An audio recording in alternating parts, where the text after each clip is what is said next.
What's up, Acolyte Squad? My name is Prince, and I'm an urban acolyte. This off the dome video, I want to talk to you guys about Mace Windu's return to Star Wars in The Mandalorian. Now, how this kind of got on my radar was, first off, I kept seeing people on Twitter talking about Mace Windu's coming back. Mace Windu's coming back. Then people started sending me messages and responses. Earlier today, I posted this video about asking you guys, do you want to see Luke Skywalker in The Mandalorian? I say earlier today, for me, went up around midnight for you guys in the US, so you might not be aware that that this video's up. But in the comments, a lot of people want to see Luke Skywalker, but more want to see Mace Windu. And I'm not really understanding why so many people believe Mace Windu's coming back, why they want to see Mace Windu in The Mandalorian. But since we're talking about Jedi stuff, before I really dive into the meat of this video, I want to let you guys know my friend Qigong Tigress. Here's her Instagram page.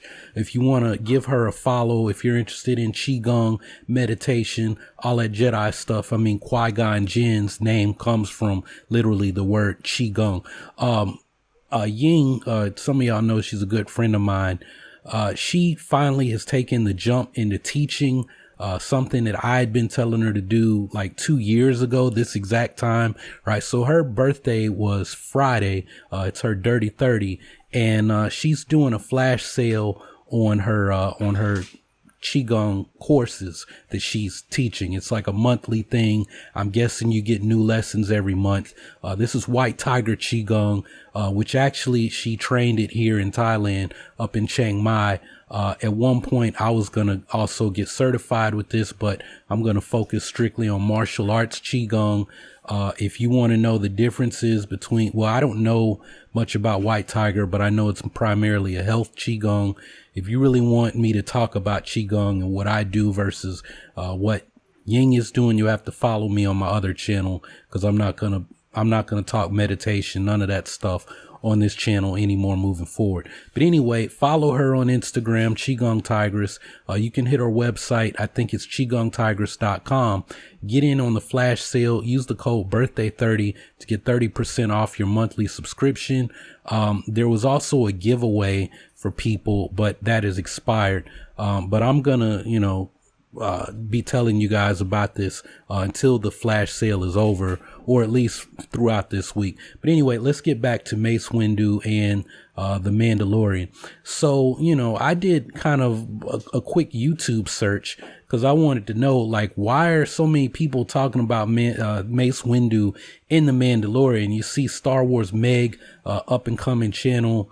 She just started and she's already at 25K subscribers. Hey, big ups to her. Literally 8 minutes ago. Like, so I don't want people to think, oh man, you saw Star Wars Meg post the topic and now you're doing it. No, she literally posted this video while I was dropping a deuce before I recorded this. Dropping a deuce and taking a shower, in case y'all are wondering. You're like, man, Prince on here recording a video with a dirty asshole. No, I took a shower and cut my hair too, right? But she's talking about Mace Windu's return in The Mandalorian season 2. Star Wars Theory's got some kind of theory about Mace Windu's return. I'm not watching it. The CBR, they got a video. Naturally, Mike Zero, he's not even using a thumbnail of Mace Windu. This is Samuel L. Jackson in like some Netflix movie that I watched with my wife for Halloween, right? So, Mike Zero, being less than zero. And then whoever is running Dash's channel, here was Mace Windu gonna train the child, right? So I'm not, look, y'all can get mad, I don't care, but as far as I'm concerned, Mace Windu's dead. But like I said, I want to know where people are getting this from. So CBR.com, like I said, they had the video up. Let's look and see what they have to say on the topic. So we have The Mandalorian, Mace Windu's return makes more sense than you think. While it may seem improbable, Mace Windu returning for Star Wars The Mandalorian is both possible and a potentially great storytelling decision. I'm really not seeing it. But let's take a look and see what they have to say. It looks like it's not a long article, so I don't mind reading it. The Mandalorian's previous episode, Chapter 13, the Jedi saw Ahsoka Tano reject the offer to train Grogu the child due to his raw power and emotional trauma, recalling how that led to the downfall of her former master, Anakin Skywalker. However, in the tragedy, Din Djarin and Grogu head to Tython to search for another Jedi to train the young child. While Grogu seemingly doesn't find a master in this episode, it's entirely possible he put out some feelers into the universe, and there are a number of factors that suggest prequel fan favorite Mace Windu may make his return. A major character in the prequel trilogy, Windu seemingly died when he was thrown from the Chancellor Palpatine's office window by Darth Sidious. However, Windu may not have died in that encounter, with actor Samuel L. Jackson, who played the Jedi Master, indicating he believes Mace is still alive, adding that even George Lucas agreed he could still be out there. This is something that I talked about. I remember it was in the field behind those of y'all from North Nashville. I'm calling it Cumberland School. I don't remember the name of what the name of the school is now. It's that magnet middle school for, when the kids leave there and go to Pearl Cone's arts magnet, right? I can't remember the name of it. My personal training client, former client, Jackie, is the school secretary there, right? So the last time I saw her, she had the Cisco little low cut Caesar with the deep waves, and she dyed it blonde.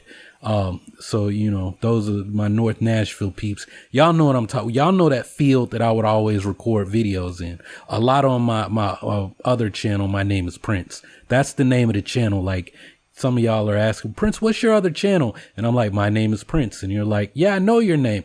No, mofo. The name of the channel is My Name is Prince. But in that field, I remember talking about this, and I was talking about Aaron Lanier, who I think Darth Malgus killed in one of the Star Wars Old Republic prequel books, right? Because her master was Zen Valo. That's the Jedi that Darth Malgus kills in the Star Wars Old Republic, like the Attack on Coruscant, the trailer for the game that was dope, right? People were like, man, BioWare needs to make a CGI Star Wars movie, right? It was a dope fight, right? So in the book of Darth Malgus, like, Aaron Lanier finds out that, Malgus killed her master. She goes looking for him. And at one point I think her ship gets shot down. She's with a smuggler, and she literally falls, like, they're in orbit, but she falls from like way up and lands and uses the Force to protect her fall. But I mean, that's legends. That's not canon. Yes, Mace Windu could have survived. I think I said that, but the fact that he was probably unconscious or dead from having the ish shocked out of him, people keep forgetting it's not just that he fell. It was that he was, like Palpatine unleashed Force lightning on him, and then like Force pushed him at the same time, right? So, it was like he's screaming. He was probably in shock. I don't think he could have centered himself to survive the fall. And I mean, everything that I read seems to indicate he's dead. But y'all are still running with this. I mean, what next? The next theory is going to be that Mace Windu is alive. He trained Grogu, and then somehow he went to Exegol, and Palpatine extracted his genetic material, and Snoke is a genetic strandcast of Mace Windu, therefore making Vincent Vendetta's Mace Windu is Snoke theory true. That's what y'all are going to start saying next. Or Mike Zero, if you're watching this, because I know you watch me, baby. I can go pull my comments from back in the day when you used to leave comments. Bro, we're just alike, right? Asking me to collab with you. And that never happened, right? So, Mike, since you're watching this video, I fully expect for you to pull out a Mace Windu trained Grogu, and then became Snoke video, probably in 3 or 4 months. That way, because, Mike Zero likes to steal people's ideas and pawn them off as his own, in the 5 videos a day he does. And I think I just pissed off a couple people who actually watch Mike Zero and think he's a credible source for Star Wars information, right? But anyway, so if he's still around, Windu would actually be perfectly suited to act as Grogu's master, both from a narrative and real world perspective. I'm still not seeing it. From a practical perspective, Jackson has already voiced his desire to return to the franchise 4 years ago, and given his popularity and established relationship with Disney, the casting would seem like a no-brainer. Well, he's going to do that, and he's going to work on what's his, oh shoot, I just forgot his character in Marvel. Nick Fury. So he's going to do the Nick Fury solo series and be Mace Windu in The Mandalorian, right? Same time. His appearance would undoubtedly be huge news for longtime fans, boosting viewership of the series and likely attracting a significant number of new subscriptions to Disney Plus.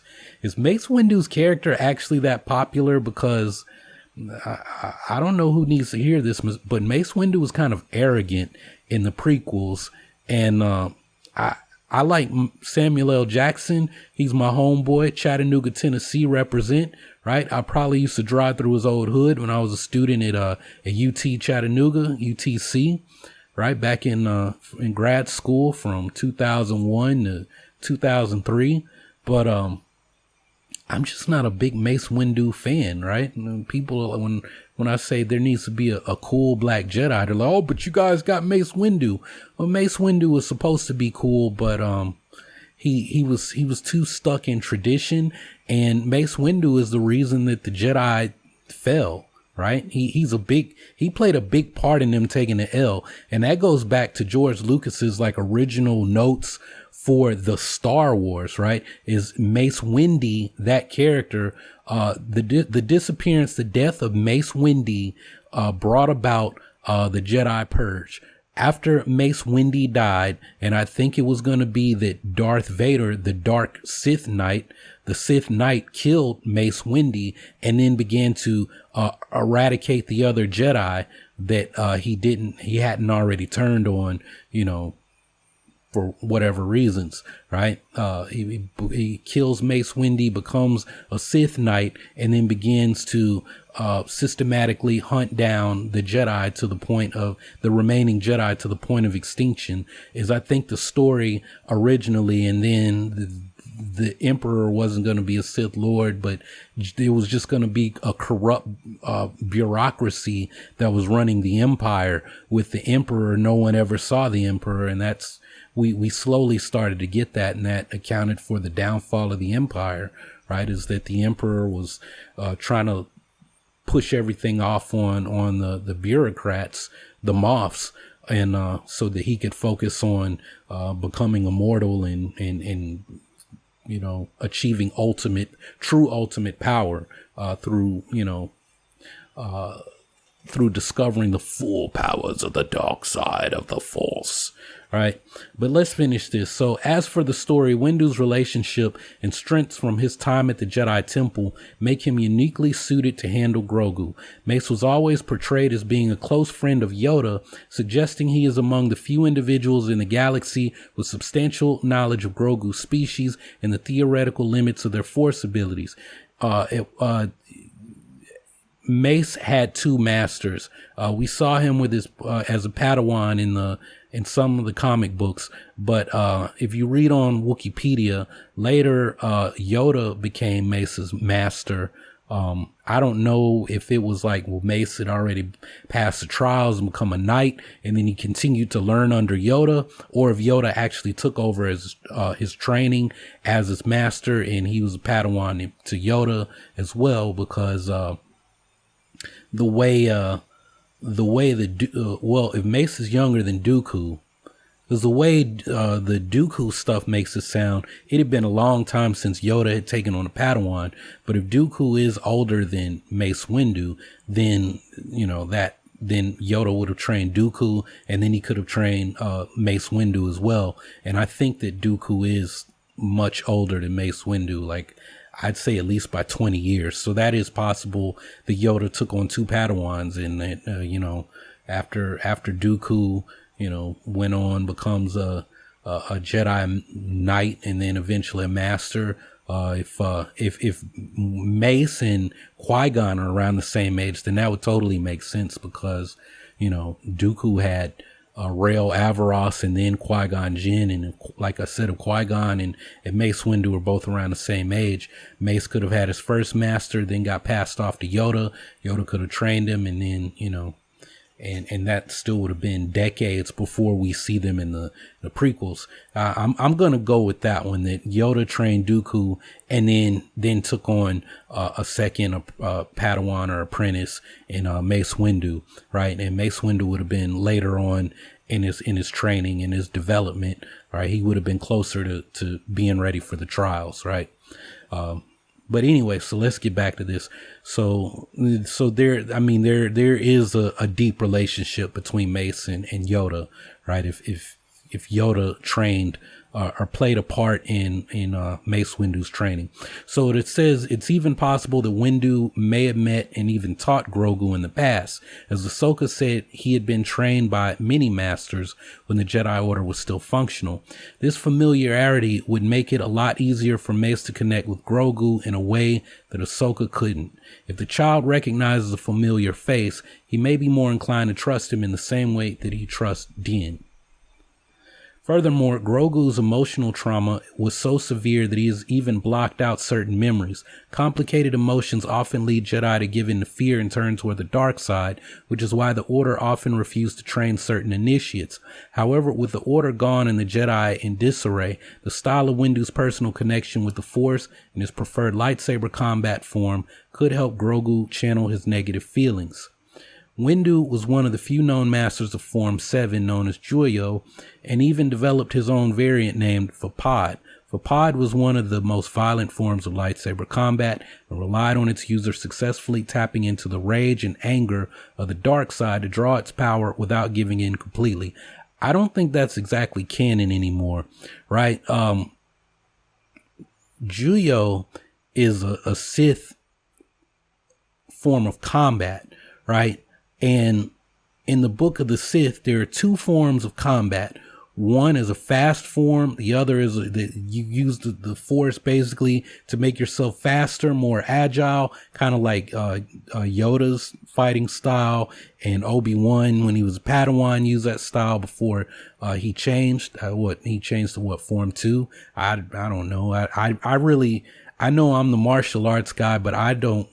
Because in the movies, they don't really use lightsaber forms. So people are like, oh, well, what was Ahsoka's lightsaber form in The Mandalorian? I'm like, however, Lauren Mary Kim decided, and the other fight choreographers who all studied under Dan Inosanto, for the people that, you know, keep disrespecting him and talking about Diana Lee, goddaughter of Bruce Lee. And I'm like, no, her name is Diana Lee Inosanto.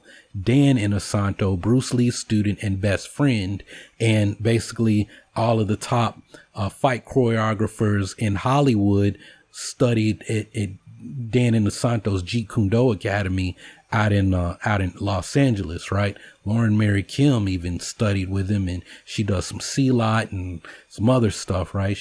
That's who, you know, did the stunt work, fight choreography for Ahsoka in the Jedi episode, and the motion capture for Ahsoka in the Clone Wars finale, right? The fight against Maul, and Ray Park did the choreography for Darth Maul and the motion capture, right? But Juyo relies on strength. Now, yes, you're fueling emotions which could lead to the dark side. For Pod, the difference is that you're not getting carried away, and like you're trying to remain centered, right? It's like in Master and Apprentice, when Obi-Wan goes in a fight and he recites, "I'm one with the Force is with me," right? The Guardians of the Wills mantra, which probably really came from the Jedi, right? But he's in a state of meditation. It's the same thing. Everybody, oh man, no, you have to resist the pull of the dark side, but you're using the Force channel to make you stronger, the same way that the Sith do with Juyo.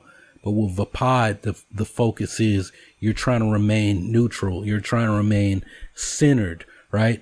And I'm saying that because that's how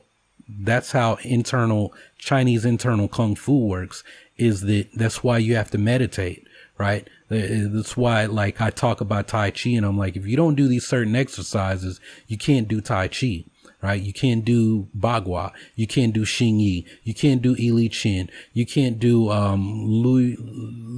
can't even say the name of it. It's called water boxing. I think it's I knew how to say it now that I'm trying to, because I haven't said it in a long time. Liu Hu Bafa or something. It's called water boxing, right? But there's all these internal styles. And if you can't, and it's like you have to be sung, right? You have to be sung.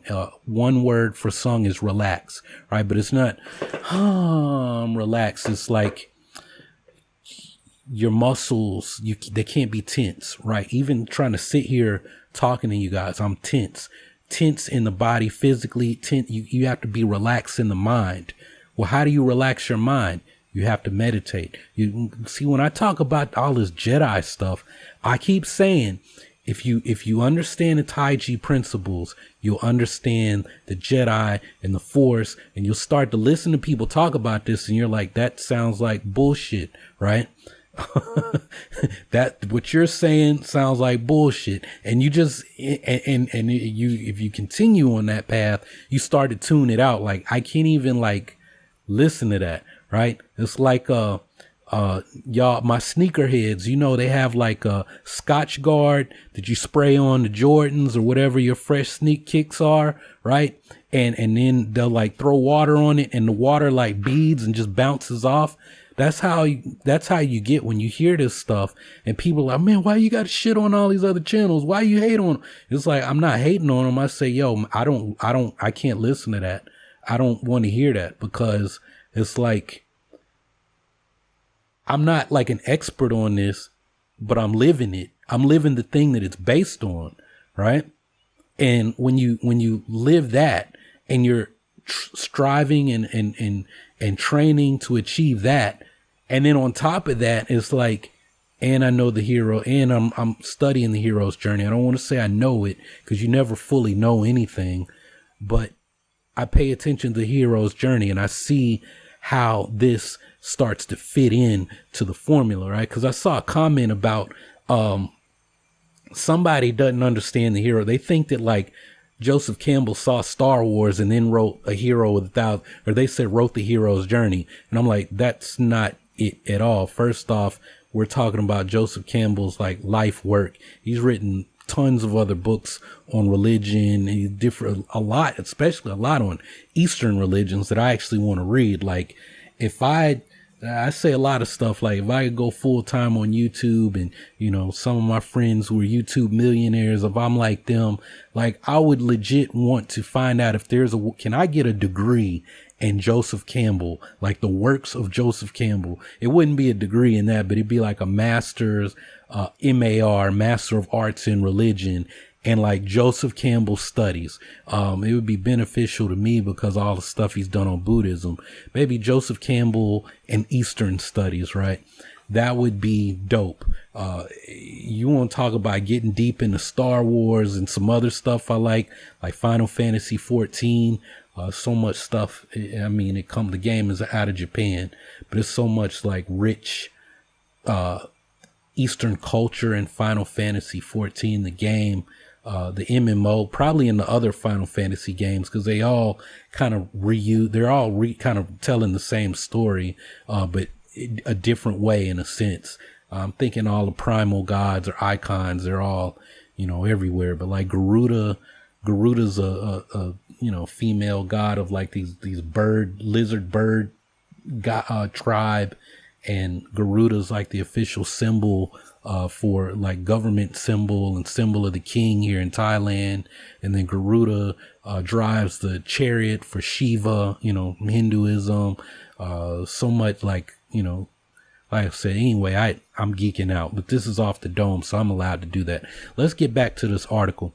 All right. But I mean, I'm just saying, like, this stuff about the dark side, that's legend stuff, right? The canon doesn't get into this. And I think people play up this nonsense about, oh, well, he channeled the dark side and then, but he didn't succumb to the dark side. I think he's just in a fight. He's in a fight, and this is like a martial art, right? It's a martial art, right? And it's like a martial art that's based on a martial art that the Sith did. But in the Sith, the way the Sith did it, it's like, oh, well, you know what? If you get angry enough and lightning shoots out of your butt and out of your palms when you palm strike, or you channel lightning through your lightsaber or your saber staff or whatever, that's okay. And if you have to force choke a bee, then you force choke. And it's like, well, because all that stuff, those negative ways of expressing the Force, you channel that through pure hatred, right? When Rey shot the lightning through her hands, it was because she hated Kylo Ren so much she lost control, and it's all this Force stuff is just an extension, right? Obi-Wan gave Luke a lesson on this when Luke is learning how to, use his like telekinesis. It's in the Weapon of the Jedi book, and that's where you learn like everything is connected, and the only thing the Force does is it lets you understand how you're connected to everything. And so when you move stuff with your mind, you're not really moving stuff with your mind. You're already connected to, it's already there. I sound like some of the Ely Chin students who watch me are like, you're sounding more and more like Sifu. And I'm going to tell y'all, I keep meaning I got to get this video out on my vlog. It's like a year overdue. Before I left the U.S., the last thing I did, I went to New York. I was in Flushing, stayed with my homeboy Jeff, whose Kung Fu is freaking amazing. And Jeff would never say that. He's like, I'm okay. I'm not that good. And I'm like, dude, like, if Jeff lived in Nashville, he would be number one when it comes to Kung Fu. I know I got friends back home who watch me. I'm sorry, y'all, but Jeff would be number one. If y'all touch this dude, you'd be like, I don't know what this little stocky Chinese dude is doing, but he's got something that I ain't never experienced before. Unless you touch some really good people. Yeah. So, what was about? It's already there, right? That's what Sifu says. It's already there, right? So, you reach out with the Force, that connection, it's already there. You're already connected, and it's just realizing and recognizing is another thing Sifu says. I remember what I was saying about going to New York. Is it like I was taking notes on stuff Sifu was saying, and I'm sitting here like, man, this is like stuff that's in Star Wars, right? This is stuff that's in Star Wars, and it makes sense, but the average person doesn't see it that way. And I still haven't had a chance to sit down and go through my notes, and that was a year ago, right? I got lectures, and I got like the good thing about coronavirus is Sifu once a week does like online lessons for everybody and all, because Ely Chin, y'all think my Kung Fu style is like something little in New York, and it's big in Russia, it's big in Europe, it's not big in the US. Because everybody just wants to either do MMA or eat McDonald's or Brazilian Jiu-Jitsu. It seems like everybody thinks only martial arts or BJJ and Muay Thai. Meanwhile, a lot of these BJJ and Muay Thai schools are starting to invite some of my senior Kung Fu brothers who Sifu is authorized to go out and teach workshops and seminars. They've been going and doing lectures and seminars and demonstrations at these BJJ and Muay Thai schools. Sifu's been invited to more MMA gyms out in Russia, because it's like, yo, y'all are fighters, y'all already get it. But if you understand, Sung, this stuff we're talking about, relaxing the mind and the body, but still being able to express power, it's going to take what you're doing to a whole new level, right? But anyway, let's get back to this. I'm really disagreeing with this, and I'm having fun geeking out with you guys, but it has not convinced me yet. but I'm going to give it a fair shot. Let me get through the rest. We got 2 paragraphs to go. So if standard Jedi training methods known to Ahsoka are not sufficient for the child, then Vapad could prove to be an alternative solution. And even if Windu deems Vapad to be too risky for Grogu, he is still a master with extensive knowledge of many different approaches and forms that could tailor one specifically for him. Though it's unlikely that an actor of Samuel L. Jackson's magnitude will appear this season with only 2 episodes left, it's certainly not impossible. Alternatively, he could still show up further down the line. After all, Giancarlo Esposito has indicated fans may have to wait until season 4 to start to get answers. Introducing Windu as Grogu's master may seem far-fetched at first, but there's also so many reasons, both creative and financial, that it would work out perfectly. See, I don't see it.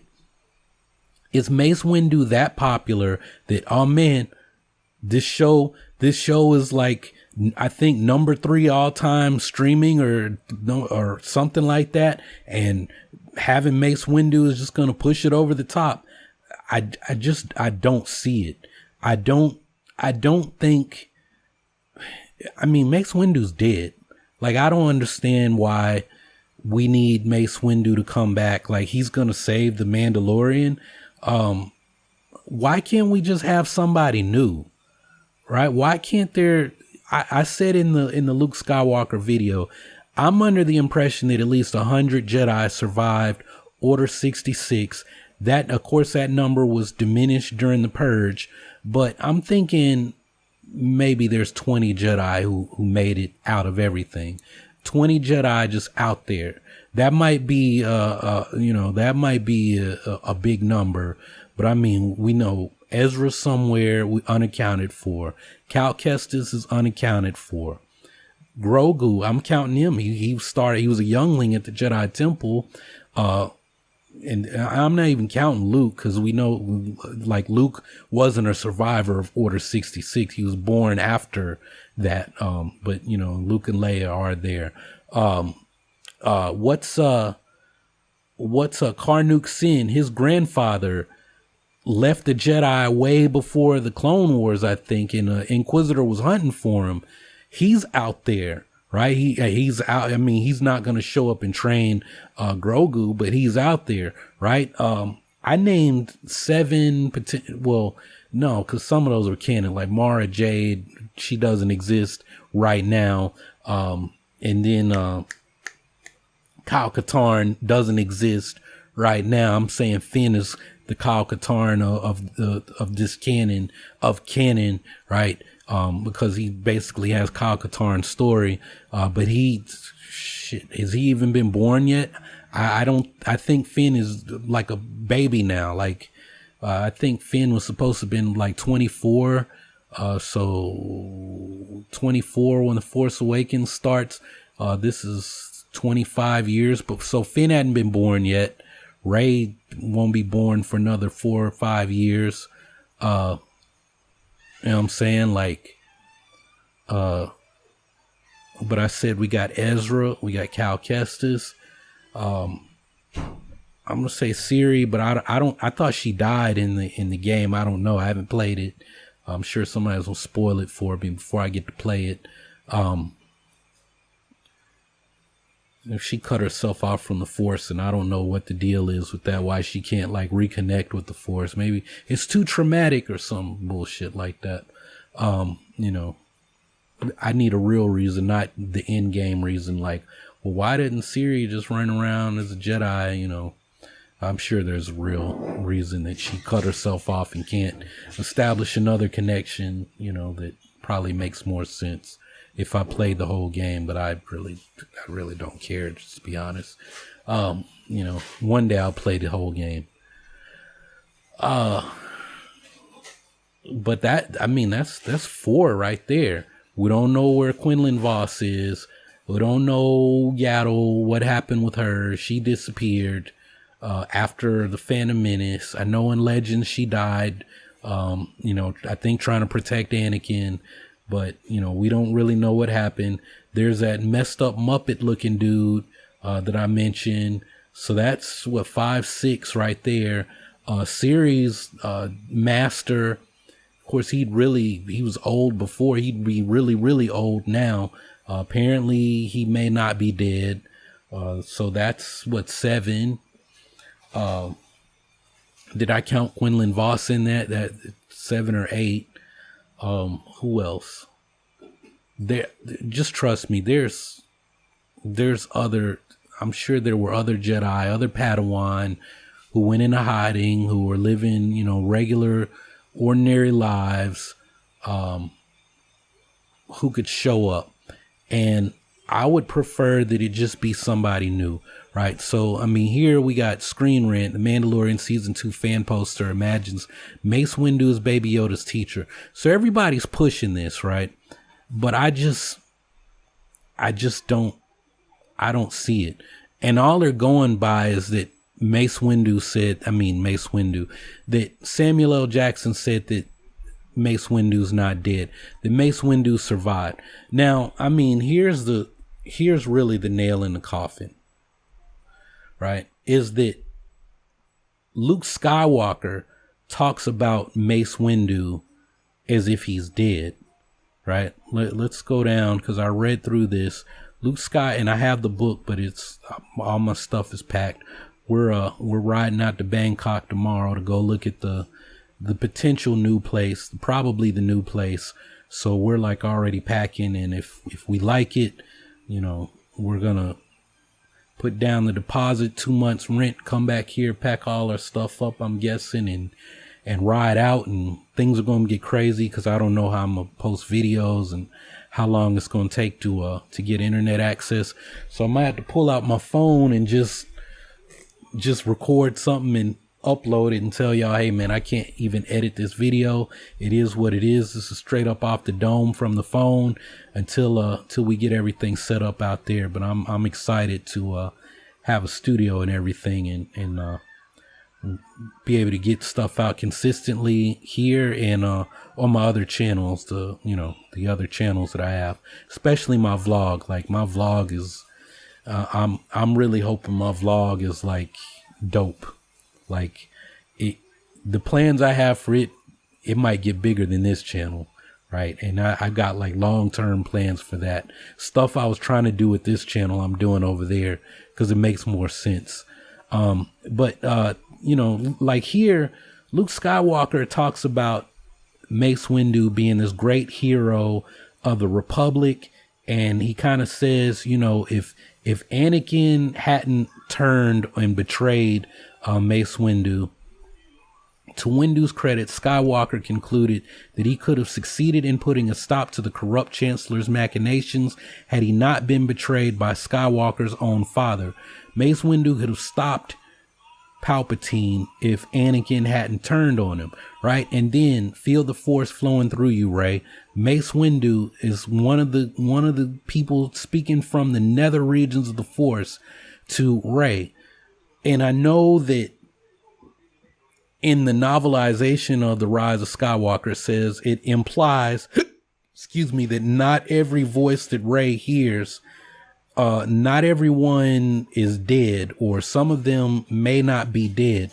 But I think that was kind of leaving the door open.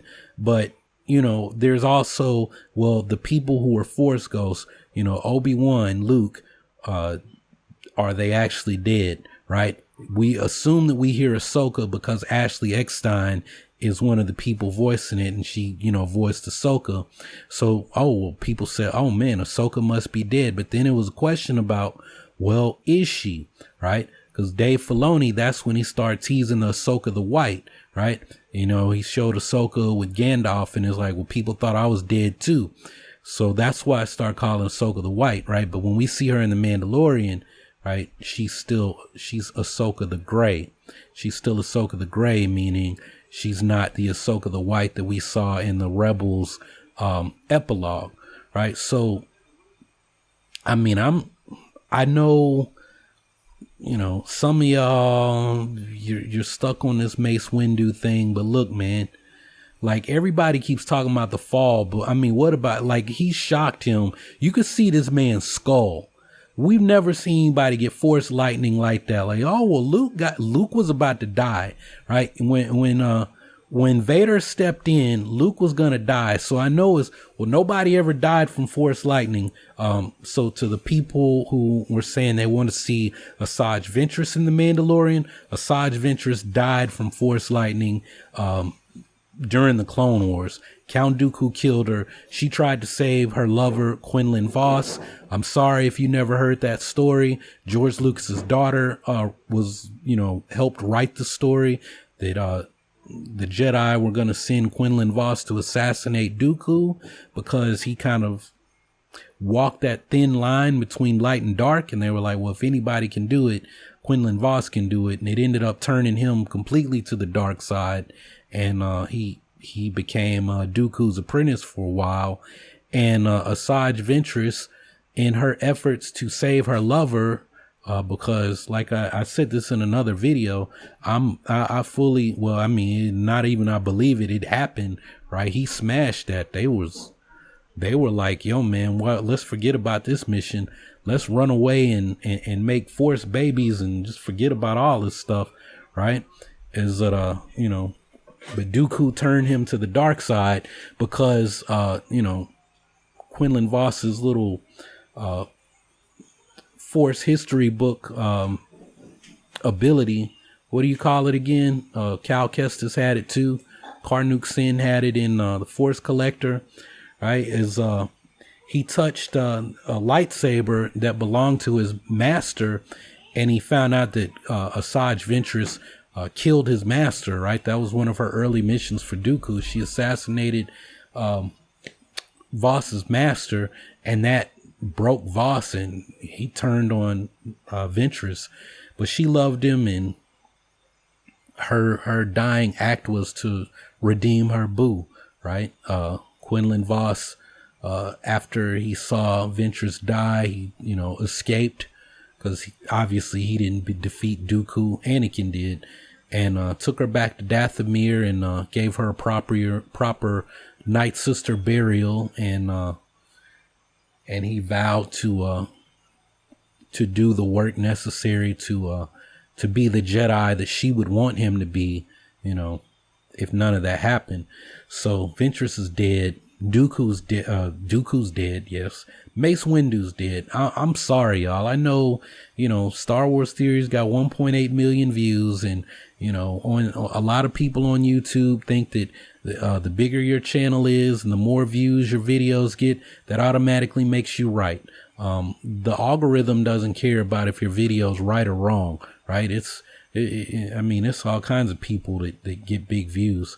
But, just because somebody has a big view count and, and they got a lot of subscribers, hell, Star Wars Theory doesn't even understand Star Wars.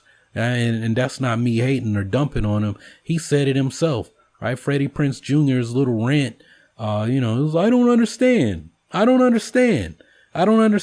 right? I started to like make an actual diss video on him about that. And then, I got on a plane, came to Thailand. I was like, at that point in time, I was like, I don't care. I don't even care about Star Wars. So I'm not going to make the video.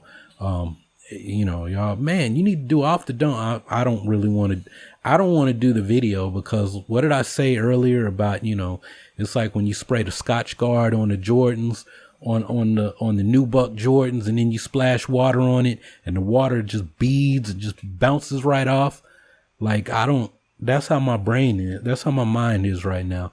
I don't even want to like engage with that. People who love Star Wars Theory love Star Wars Theory. I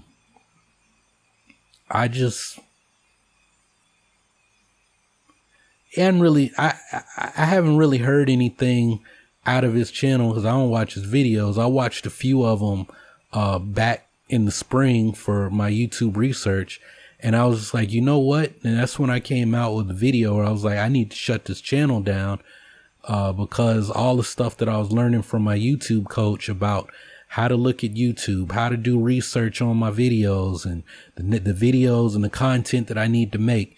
And I was like, I don't want to do this for Star Wars because I'm watching these videos and I know I'm supposed to do them for research purposes and this and that. But I just feel like I'm getting dumber listening to these people, or and it's like, well, just let the video play, but don't think about it. And it was like, I can't turn it off. Right. It's just like when I was in seminary and, like you're studying theology. No theologian can just go to church. Maybe, they can at some point, but I couldn't. I couldn't go to church and like just listen to a sermon or listen to people talk without like starting the gears start turning. I'm starting to break this down. I'm having discussions in my brain. Like I can't, like I got to a point where I just couldn't enjoy going to church anymore. And, some people might question knowing my history and my background. They might say, well, you've never actually really been a Christian. You've always kind of been searching for whatever it is you are. And that, that's a fair point. But even still, like the gears turn and it's like, I wonder how did he exegete that? Oh, that's an interesting way to go with this passage and this and that. It's like, when you're learning how to write a sermon and you're starting to break down the argument and this and that. Right. I know there's a few like theology teachers who watch my videos now, which is dope. I'm sure y'all kind of understand what I'm saying about that, right? Is that you can't just listen and just absorb it. It's like you start thinking and processing. I'm thinking about like, I gave a Men's Day sermon right before I left for seminary. And I had like at my church that I was attending at the time, St. Andrew's Presbyterian in Nashville, right behind TSU. There were 2 professors there from Vanderbilt Divinity, right? I think Ted's wife more taught in the Department of Religion for the undergrad, but she also taught at the Div School, right? And after I'd like spent my first year in seminary, I found that sermon where I wrote it out, and I went back and read, and I was just like cringing, like I can't believe I said that. I can't believe I said that. I wouldn't say that now a year later. Right. And I'd like imagine him, and I'm sure like I had a lot of jokes in it and whatnot. He probably laughed at the jokes, but I remember like afterward, he was like, oh man, they're going to have fun. Cause he wanted me to go to, Vanderbilt Divinity back then. And maybe I would have finished. I don't know if I'd gone there cause, my grandma getting sick and all of that, and it would have been different because I would have been right there in Nashville. So she would have been like, no, don't stop. Don't quit going to school. It would have been part of my routine because I would have been taking care of her anyway and going to school and trying to figure out how to get it all done. Right. Maybe I'd have been spending more time in the library. Who knows? But it's like, they're going to have fun with you when you get up to Louisville Seminary. Right. And, things I said then would have been different because other people were this dude is just talking. He's giving a sermon, right? And he's like, but I teach this stuff. I prepare preachers, right? So it's different. And that's like a lot of YouTubers. If you're like, oh, I watch you and I watch this person. And like, I remember talking to Elliot Hulse after my grandma died, like 2013. If it hadn't been for that conversation, I probably wouldn't be y'all wouldn't be watching this video now. Right. But Elliot was, I remember like we started out kind of to warm up. Let's warm up and ease into this conversation. Right. Cause I was supposed to go to an event and like meet Elliot. It was like a business thing that he was doing before like all his strength camp franchises and all stuff he's doing now, which that's his business. He's walking his walk, and it's, it's not for me, but his earlier stuff is solid, right? The other stuff is not, like I said, everything is not going to be for everybody. Like everything that I do is not going to be for everybody. And, you as the audience, you have to be okay with that. Me as the creator, as the person, you have to curate your own experience is what I got from my coach, my Instagram coach / kind of a business. Oh shoot, I forgot. I just remembered I was going to sign up for her little mastermind group and I completely forgot about it. Oh, that's going to have to wait until after the move. But anyway, you curate your experience. We do it as creators. You do it as an audience, right? Everything everybody does is not going to be everything that people do is not going to be for everybody, right? And I feel like on YouTube, I know I'm on a huge tangent. I'm going to end this video shortly. But on YouTube, people feel like you have a channel, you make videos, you want subscribers, you want views, and that's open to everybody. But that's not true, man, because, right, like I was looking at one of my coach's clients, and it's these women. I'm pretty sure they're all LDS because he's LDS, right? A lot of his clients are Mormons, right? And they're all in Utah, right? So it's like these 6 sisters, like the channel I think is called 6 Sisters something, but it's an instant pot. All they do is instant pot recipes, right? So I can't remember the name of the channel now, and I closed the window because I was looking at, he was showing me back end stuff, and all I saw was the back end. I was like, whose channel is this? Like, what are they doing? Right? I saw, like, I don't want to tell y'all like the back end stuff, but this channel last December, I'm just going to say they did 5 figures in AdSense revenue. So I know like some of my friends who are YouTube coaches are like, yeah, don't base your life around AdSense because, and I see people, oh yeah, AdSense revenue sucks. And it's like, yeah, some of these people say, yeah, I have a low CPM. I don't make that much on AdSense, this and that. And it was like, yeah, because they've got a business and AdSense is part of their revenue. They're like part of what they make. And like some people keep saying that about Mr. Beast. Mr. Beast doesn't make that much in AdSense. And I'm like, if Mr. Beast doesn't make that much in AdSense,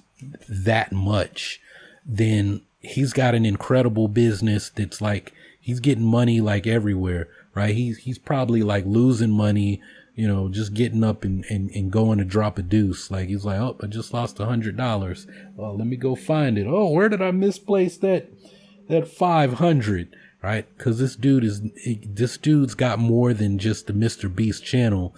All of his channels combined, I think, are bringing in like 1 billion views a month.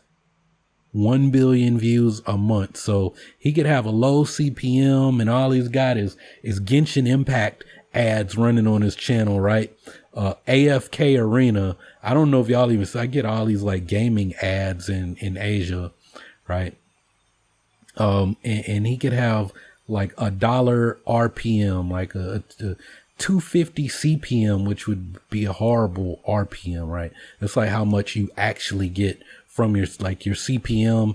There's your CPM and then there's how much you actually get, right? Cause YouTube gets like, I think 55%, something like that. Or you get, I don't remember. I really stopped caring.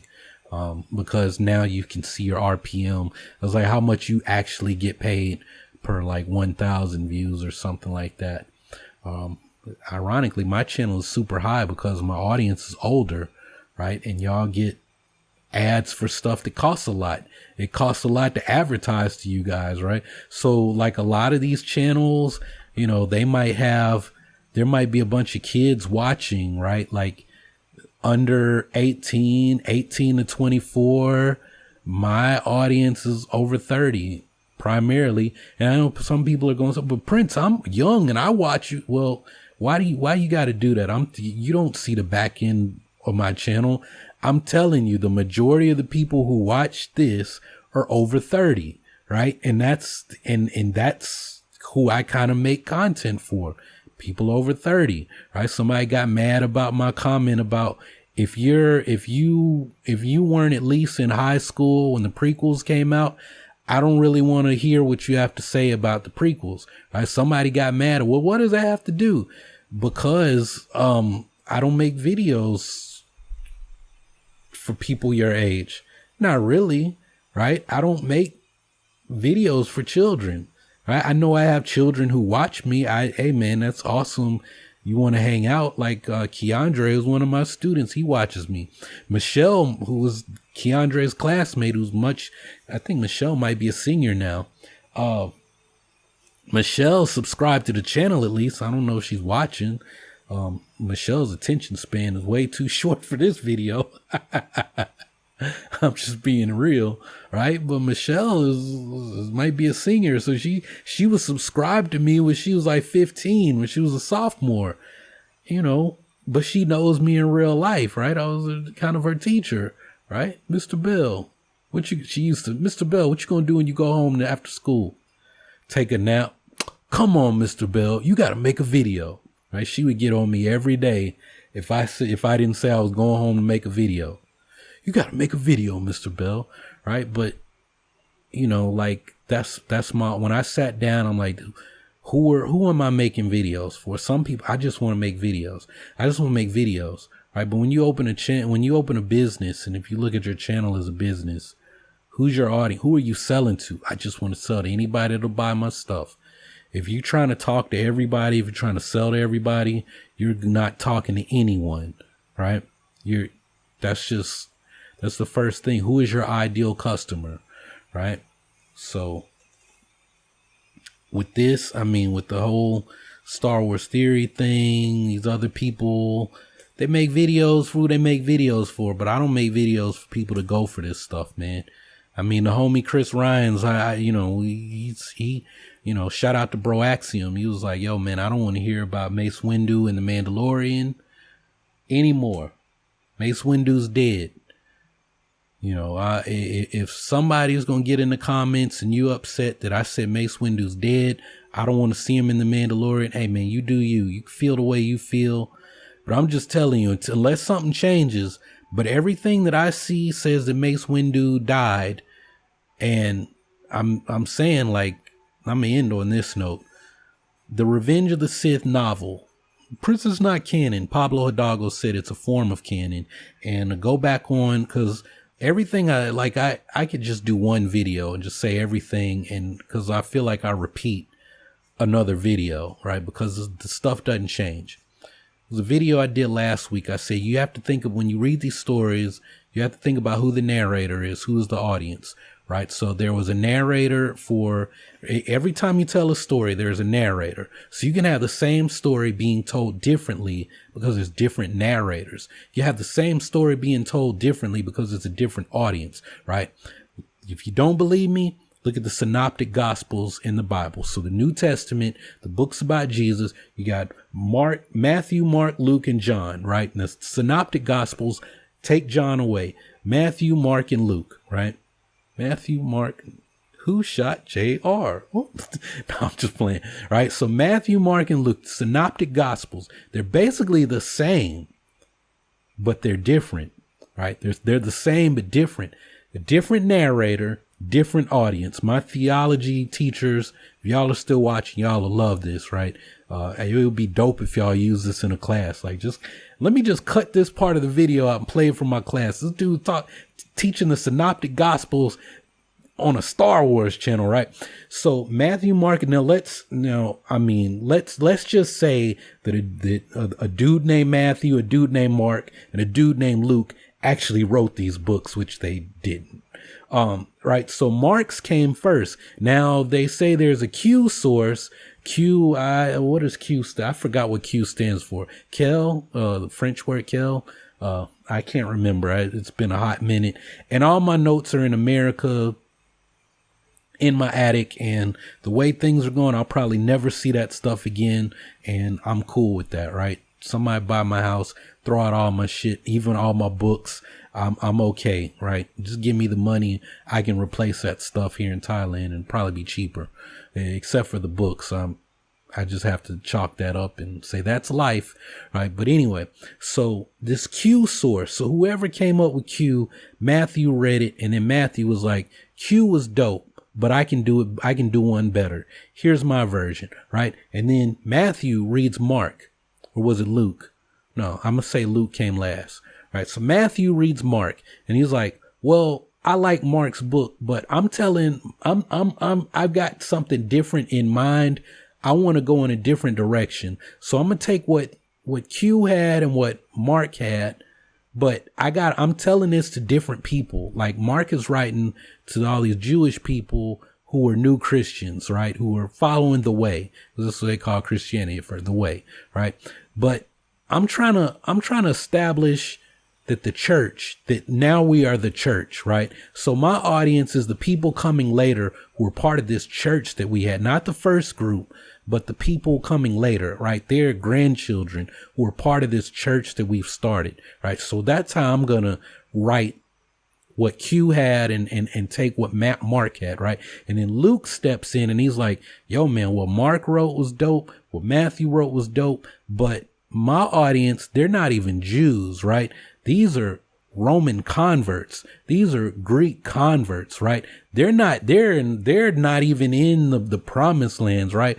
We're talking about in Rome and like not even in like Syria, places like that, right? I'm taking this to like Egypt, right? To North Africa and like deep into the Roman Empire. I might get all the way up to Britain, right? Brittany, whatever they called the UK back then, right? That area that was in France, right? Spain, the Iberian Peninsula. My book is to these people. They've never seen anybody that knew Jesus or that, you know, that, or any of their children or grandchildren. These people are way out. Like they've never heard of this. So what I say, he's a different narrator speaking to a different audience. So when we start talking about all these different books that Pablo does, well, this isn't canon. This is exactly how you look at it. It's a different narrator telling this story to a different audience, right? Why does The Last Jedi novel tell you more than The Last Jedi, the movie? Which one is canon? Is the stuff that was left out of the movie that's in the book, is that, well, it depends, right?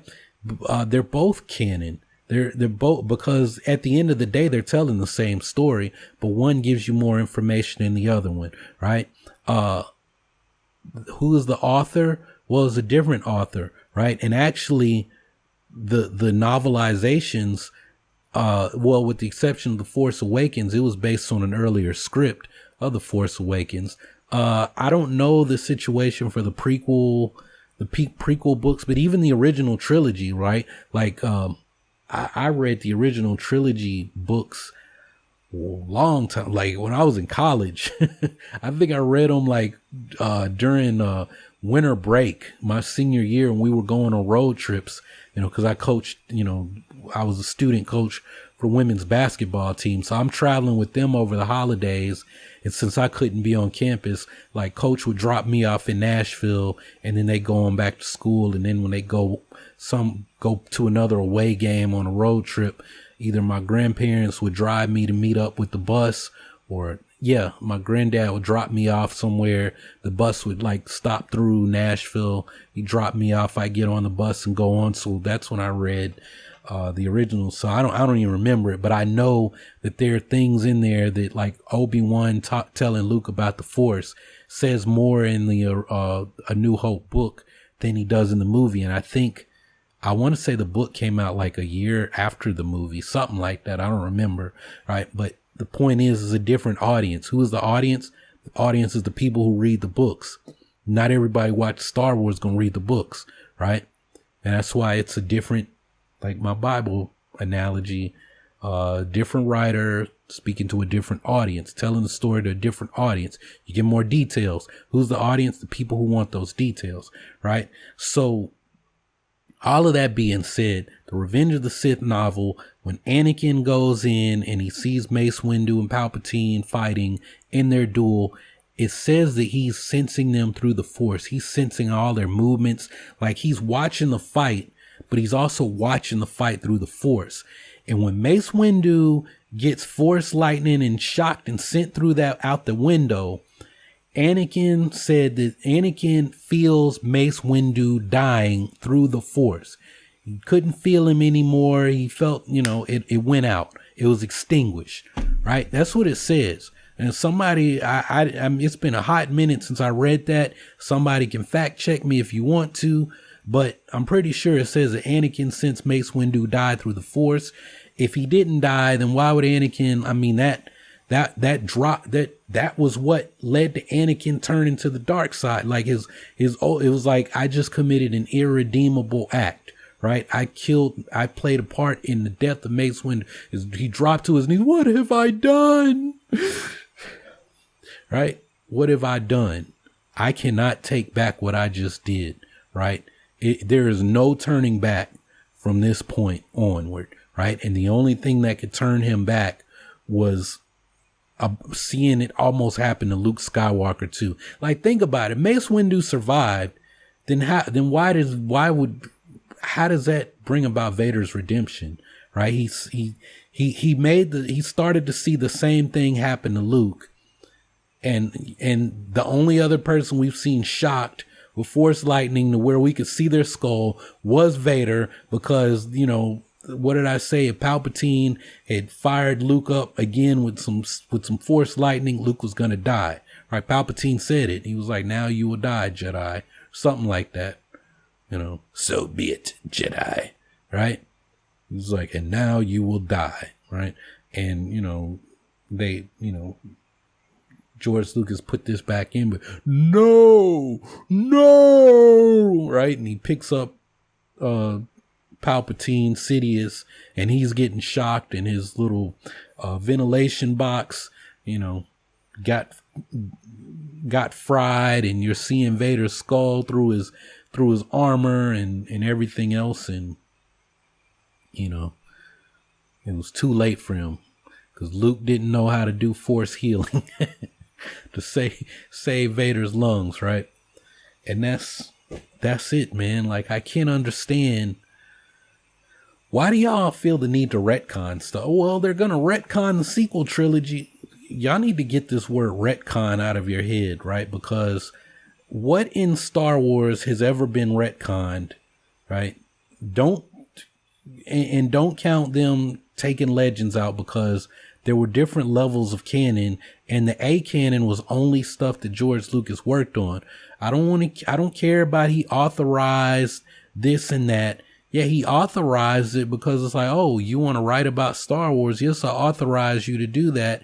And that's money for me, so that one day I can go and make more Star Wars, or make ILM, or make some other thing to help people make better movies, right? But that's not my story. That's not the story I'm trying to tell, right? George Lucas never authorized anybody to work on his canon, the A canon, his story, right? This is another story, right? Everybody's like, well, I want there should be a Star Wars multiverse.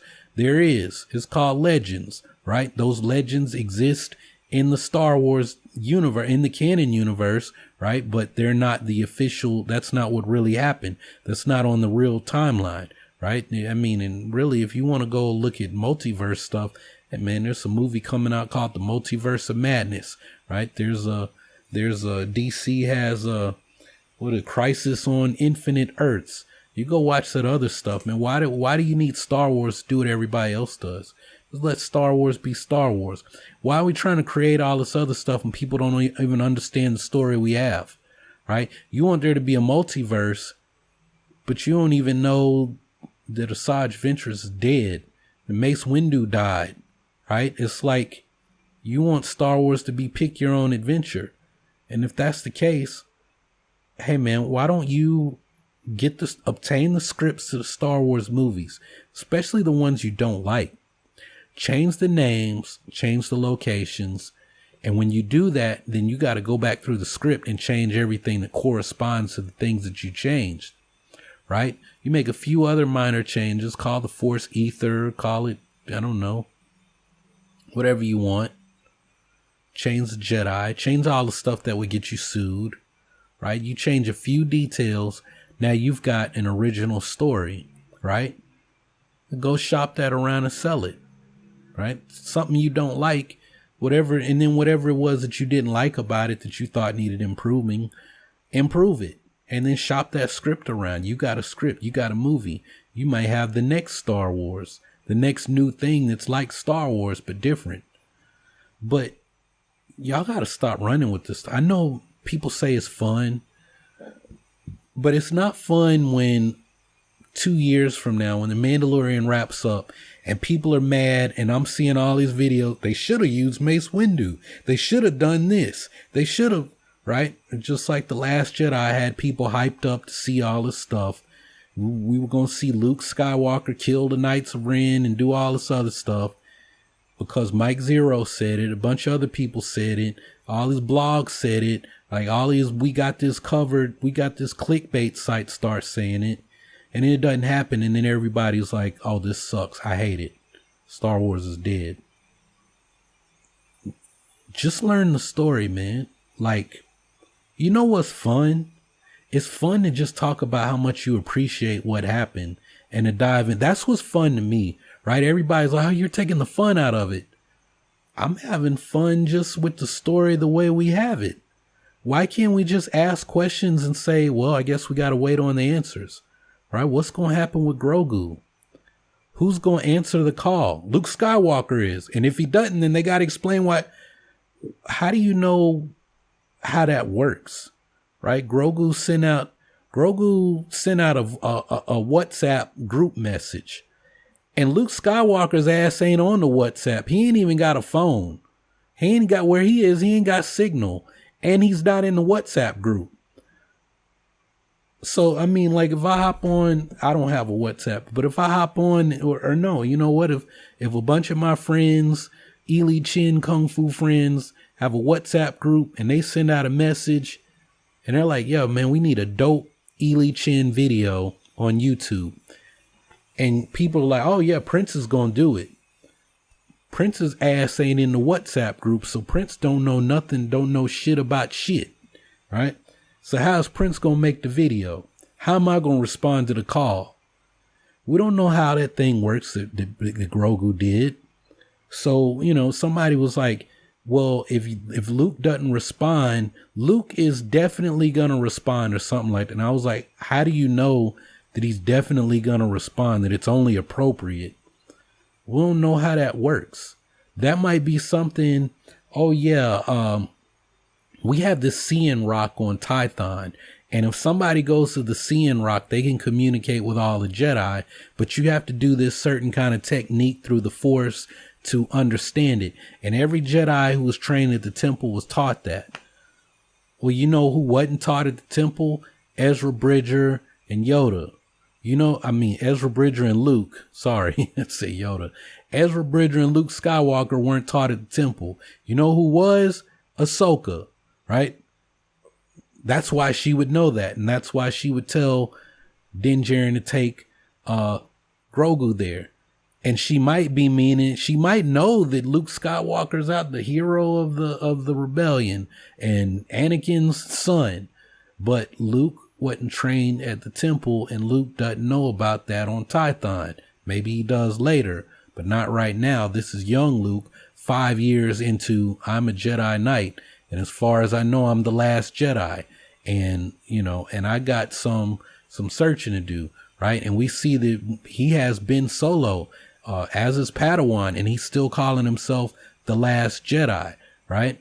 Which means he hasn't made contact with anyone else, or they're just like, yo, man, I'm just unaffiliated. I'm a free agent Force user. I'm not really calling myself a Jedi. You got it, dog. I'm something else now, right? One dude left the Jedi Order and became like a preacher, right? The Inquisitors came and hunted him down. They took his kid. I think Vader killed him. But you know, like I said, there's Jedi who survived. They got the Force and they're just living their life. They might be farmers like Goku was, you know, while he was waiting on Majin Buu to reincarnate so that he can go train him. They might be hanging out being farmers with Chi-Chi, you know, making babies and raising grandchildren or something. I don't know. But my big takeaway from all of this, why can't we just have new people? Din Djarin was new, right? There was going to be a Boba Fett movie, and then all the assets from the Boba Fett movie became the Mandalorian, and people love it. And then we actually get Boba Fett in the Mandalorian, and then Boba Fett might get a spinoff show or a limited run spinoff to show this is what he was doing when he got out of the Sarlacc pit, and this is why he let Cobb Vanth run around in his armor, right? Maybe he was like, yo, man, I'm not about that bounty hunter life. Maybe I want to be like a Mandalorian, or maybe I just want to be a simple man making his way through the galaxy. I don't know. right? But I'm not that same Boba Fett greatest bounty hunter. I don't want to be about that life no more, you know. Or maybe Jabba the Hutt had some dirt on him, right? That you know, maybe Boba Fett maybe Jabba caught Boba, you know, sticking some poking some Kowakian monkey lizards where they don't need to be poked, right? He has some dirt on him. He's like, I'm gonna tell everybody what I saw you doing, right? He might have been trying to duck some baby mamas, and he's like, well, I'm gonna be this bounty hunter, you know, because I got some other kids running around here, and you know, I'm trying to put these kids off on some of these other clones. Where you at, Rex? Hey, Rex, let me introduce you to Billie Jean. Get the fuck up out of here, man. He tried to put his baby mamas off on Rex and them, right? Clone troopers. Well, you look like my baby daddy, but you two are, no, it's him. He's the daddy. That's my brother. You mess with my brother. It wasn't me. Look, we pull out our things. I bet you can't tell the difference. All right, y'all, it's time for me to end this because I'm talking crazy stuff now. So I don't know if you're still watching at this point. Mace Windu, do we really need to see Mace Windu? Because I don't. Mace Windu's dead, right? That's the end of it. Mace Windu is dead. That's it. Kaput. Finished, right? No more Mace Windu. He's done. But I don't know. Apparently some people stuck in the past, they really need to see him. Oh, if we don't have a body, it's not going to. Samuel L. Jackson says that Mace Windu's not dead. Yeah, he said that in 2016, 2015, right? He had that conversation with George Lucas how long ago? George Lucas ain't recently said, right, this is really a story that just keeps coming back. Mace Windu's still alive because Samuel L. Jackson said he wasn't dead, right? I was talking about this in 2016. How do I know? Because him saying that turned into Vincent Vendetta's Mace Windu is Snoke. Who's Vincent Vendetta? If you don't know that, you brand new, right? Vincent Vendetta been had his channel shut down, right? He had that video. It was like 1 million views or something. And I was like, no, Mace Windu is not Snoke. Right. And people got mad at me that I put the video up. I'm mad his channel got shut down because all the video responses I had, now those videos don't get views anymore. Right. But he said Mace Windu Snoke. I said, no, he's not. And then the theory got so big that even Samuel L. Jackson responded to it. He was like, yeah, I know, I'm not dead.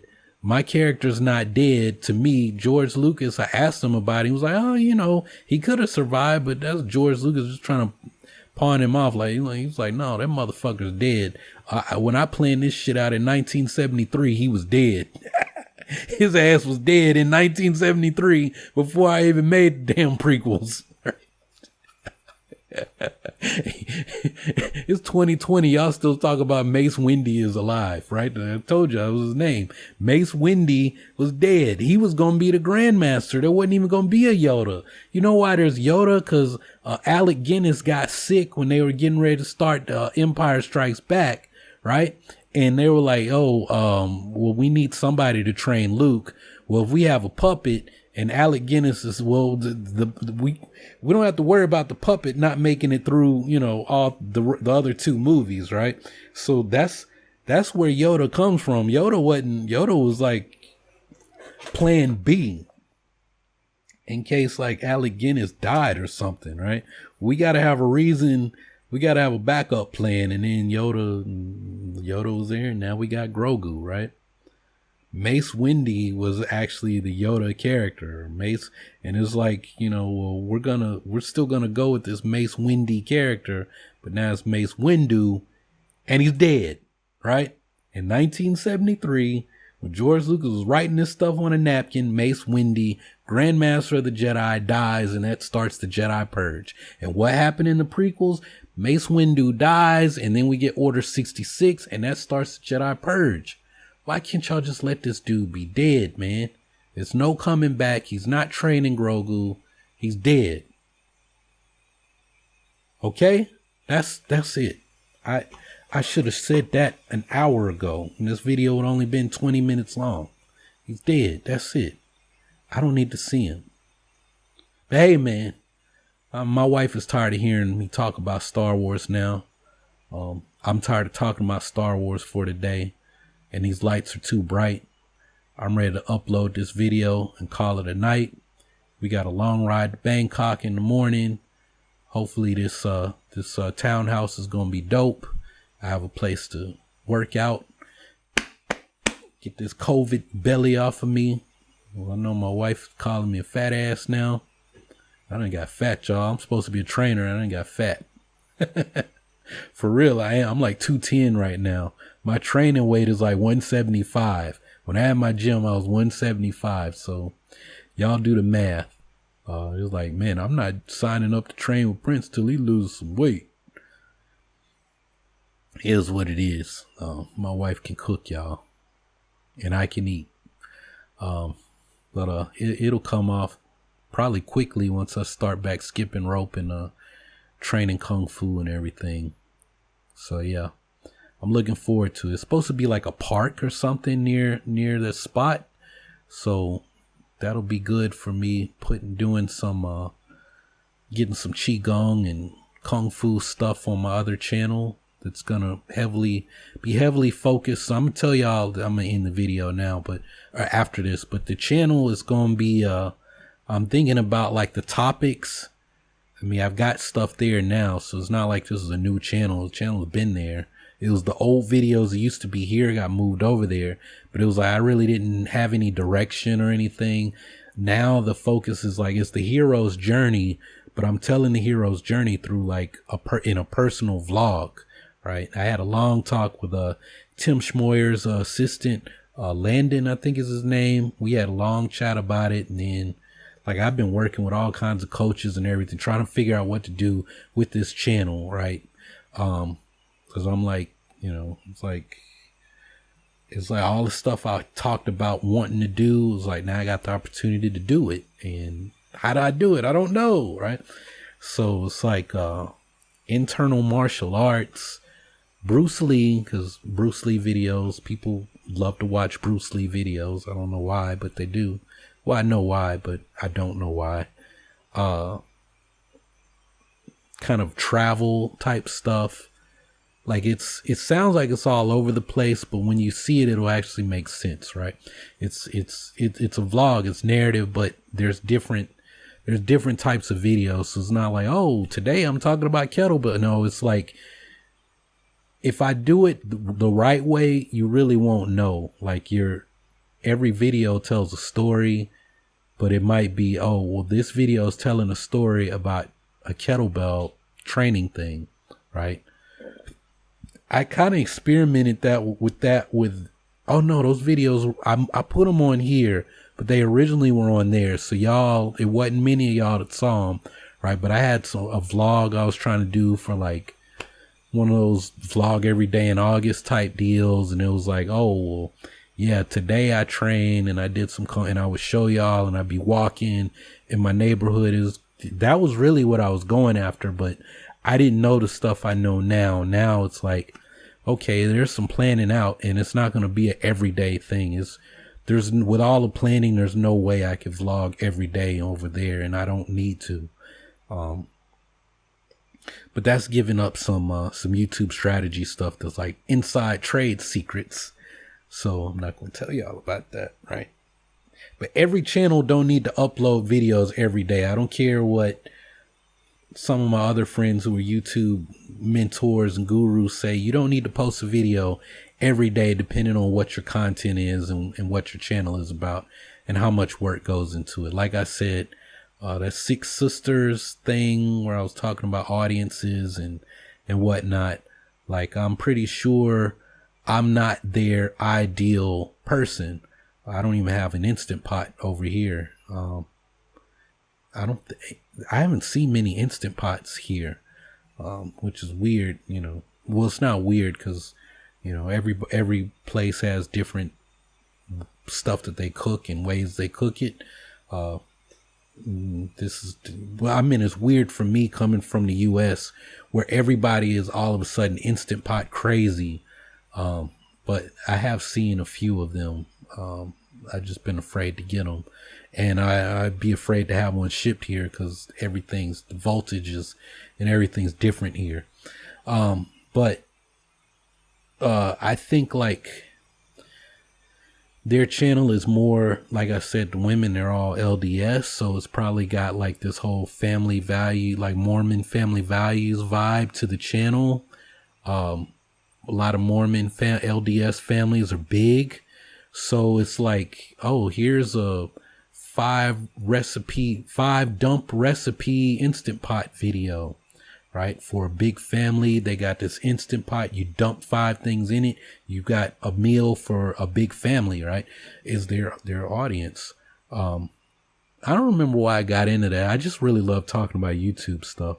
Well, I say I need to like get serious about YouTube and become a coach one day, because I genuinely love talking about YouTube stuff, and I don't want to have a YouTube guru channel, because everything that is really stuck that I've learned either came from Daryl Lees or Tim Schmoyer. Those are 2 people I've worked with, on their high tier programs.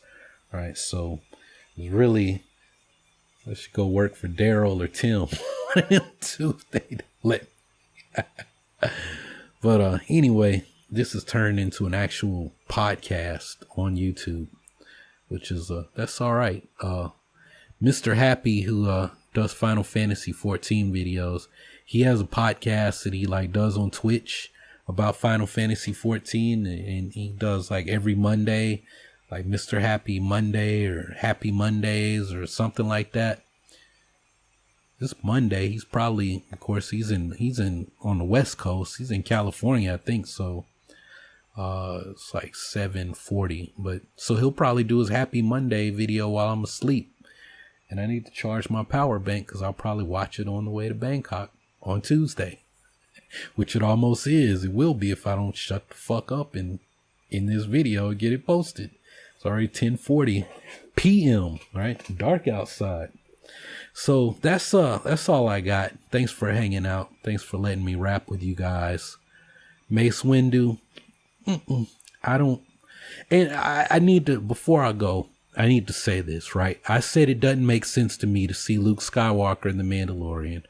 I don't really want to see Mace Windu in The Mandalorian, or period. He's dead. But if these things happen, it's no big deal to me, right? The story, I said this to Josh from Den of Nerds on a video with Vincent Vendetta 2-3 years ago. The story is the story. What I do is I analyze the story. I break it down. That's why I really don't like to do theories, right? I might say, oh, well, I thought about this thing. And oh, that's an interesting theory you have. Well, y'all use the term theory too loosely. It's not a theory. It's just a hypothesis, right? I had this hypothesis, and like, all these theories. I come from the scientific world, right? Those aren't in logic too. Right? Like logic, like computer logic and philosophy. I took both, right? Cause I started out college, I wanted to be a game designer actually, but I didn't know what to do. And back in the 90s, you were computer science. It didn't matter what you wanted to do. If you wanted to do CIS, GIS, MIS, whatever they call it, management informational systems, computer information systems, you wanted to program, you wanted to go work at a bank, you wanted to be a server admin, it didn't, computer science. That was it. You want to do stuff with computers, computer science, right? I want to make video games and learn motion capture and digital art, computer science, right? Even though we had a digital art like program, but all it was teaching the photography students how to make websites to sell their photography, right? Or post their portfolio online. That was our digital arts department.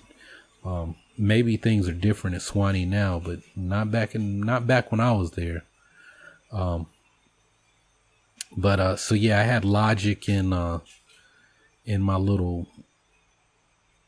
class learning machine language or assembly language, and learning how to read binary. And that was the end of me as a computer science major. because it was boring.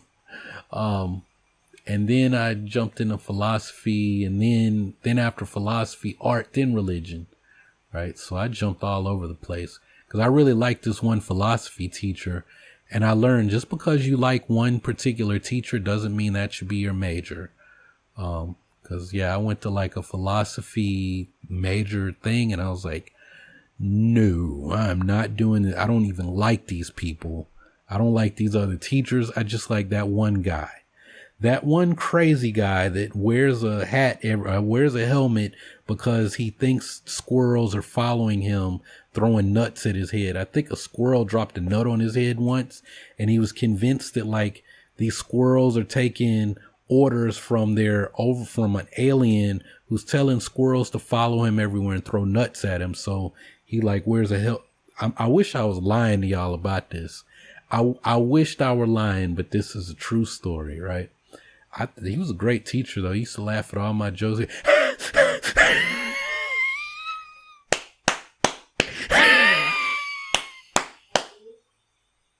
See, I got my wife scared. That's how he used to laugh. He used to laugh at all my jokes in class like that. I used to have some dope Plato jokes. Plato and Socrates. All right, y'all. I done told y'all about Professor Garland. And I don't even know what the fuck I'm talking about anymore. I just like not wanting to end the video. All right, y'all. I'm not saying anything else about Mace Windu being dead. Mace Windu's dead, y'all. Don't believe anybody else. He's dead. Y'all have a good one. I got to get some rest. We're going to Bangkok. Hopefully, we spend some money. Y'all watch the video. Watch more videos. I need to make more money because we're moving to Bangkok. I'll holler at y'all on the next one. Thanks for watching. Y'all keep on breathing, and may the force of others be with you always.